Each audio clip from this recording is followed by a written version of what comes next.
I turned around when I heard a knock at the window of the house. We all looked at the window. Couldn't see anyone, but heard someone call out, "Wait." What's up, everybody? It's your boy EgyptGodAnubis here, and welcome back to some more of these reactions. So this time, like I said, we're going to be doing horror movies, horror reactions and stuff like that. This whole month, it's October, baby. Halloween action. It's going down. That's right. With that being said, we have the one and only Llama Arts, man. I've been enjoying these videos, so we got to keep on watching them. With that being said, his description is at the bottom if you want to check him out. So how many of y'all be going trick-or-treating? I know most of y'all grew up trick-or-treating, right? Door to door, getting your candy and stuff, having your costume on, looking good out there. You know, just for that one night. But right here we have some trick-or-treat stories. It might change your mind about that. With that being said, let's hop into this thing. Alright, here we go. Alright. It was Halloween night of 2007, freshman year in high school, and I was with my friends, Ivan, Ryan, and Jesse. We were all dressed as the Super Mario characters. I was Luigi since I was the second tallest. Ivan was Mario since he's short and buff. Not that Mario is buff. Jesse was Waluigi because he's freakishly tall and skinny, and Ryan was Wario because he's just really fat. So they were the perfect group costumes for us. We live in a very non-congested suburban neighborhood with a decent amount of space in between houses. On Halloween, that's the worst thing ever. Less bang for your buck. We were trick-or-treating for hours, way past dark, and eventually came the time when most trick-or-treaters were heading home. My feet started to hurt, and I had to constantly switch arms for holding the now 10-pound pillow sack of candy, but we planned on going until our bags were completely full. A lot of the houses by now weren't answering anymore. It was probably past their cutoff time for giving candy to trick-or-treaters. Right. Approaching our next house, we saw a purple bucket on the stoop, which was the best feeling ever. I was the one to get close enough to realize it was empty, which was the worst feeling ever. I turned around when I heard a knock at the window of the house. We all looked at the window. Couldn't see anyone, but heard someone call out, "Wait." The door opened and an older man, late 40s, already balding, stepped outside. He told us to come inside so he can get us some more candy. Nah, player. I said we could just wait out here. He responded saying something along the lines of, "Nonsense, come on in, we'll get you your candy." Ivan stepped in and said, "It's alright. Come on, Dan, let's go." I told the guy to take care and apologized. He just stood there watching as we walked off, not saying anything. I felt bad, but at the same time, that guy seemed like a creeper, and I figured I just dodged a bullet not going in there. Thank you. If the story ended there, it wouldn't be scary, so of course, it didn't end there. We skipped a few of the guy's neighboring houses just to get further away, and continued on with our business. We were walking down close to the nature preserve now, so there weren't many houses around us. At this point, we were now walking back closer to Jesse's house. I noticed Ryan had stopped walking, and I turned around to see what's up.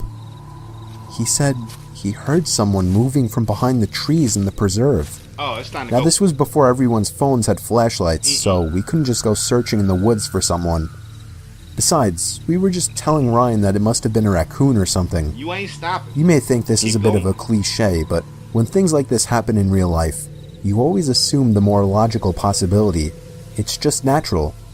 Why would we assume we were being followed?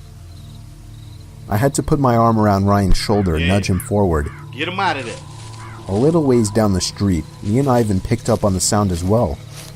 When we all stopped, the sounds of the footsteps from beyond the trees stopped as well.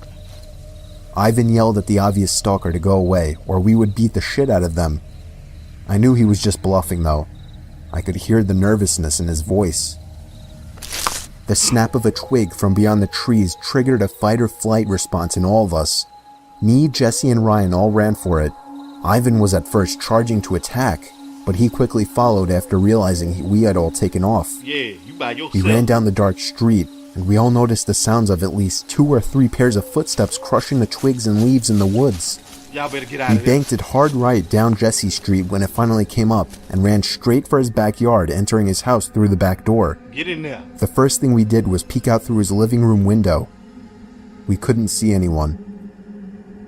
We all had to gather our thoughts and discuss what the hell just went down in his living room, when all of a sudden we heard Jesse's backyard gate slam shut. Jesse dove to turn off the lights. There was a Lock the click door, and a huh? bang from down in the den. It was more than likely Jesse's back door. We all agreed to go down armed with knives and There you face go. them. There you go. Jesse turned on his back door light, but there was nobody out there. Just then the front door opened, and we all screamed like animals. Jesse's mom and sisters came rushing downstairs. They had just gotten home from their friend's little house party. We all rested assured knowing it was just them. Jesse explained what happened, but made it seem a lot less dramatic. Me and Ivan went home after that and called it a night. Man. At 12:30 a.m., I got a disturbing text message. It was from Jesse. It said, "It wasn't my mom." What? I texted back saying, "What?" He responded back quickly, saying, "It wasn't my mom in the backyard." Who was it? My fingers slammed the buttons on my phone, responding back, "What do you mean?" There was a long pause before he finally told me that his mom and sisters said they never went in the backyard. I told him to immediately check the backyard from his upper deck. He had already done just that. He also told his mom everything, and she had already called the police. They didn't find anyone back there, but Jesse did mention the guy who invited us in while They probably trick-or-treating. gone by that time. Nothing ever became of that, and nothing ever happened at Jesse's house again after that one Halloween night. Oh, man. So there you go, everybody. I hope y'all enjoyed that video. Man, that's crazy. But, hey, it comes to show you, man, you don't know who, though, you knocking on when you going trick-or-treat. You just don't know. I mean, look. The dude was creeping out the window. He was peeking out the window looking for kids to come up to him. That's crazy. And it looked like somebody was in the inside. So he could have already had a kid in there or something. I don't know. It's crazy. Y'all, I don't know. Y'all let me know what y'all think in the comment section. Let me know. But with that being said, I hope y'all enjoyed it. Thumbs up if you did. Subscribe to the channel. Hit that notification bell for the next video. I'm out this thing. Peace. Yeah, that's why I don't go trick-or-treating no more. Get that.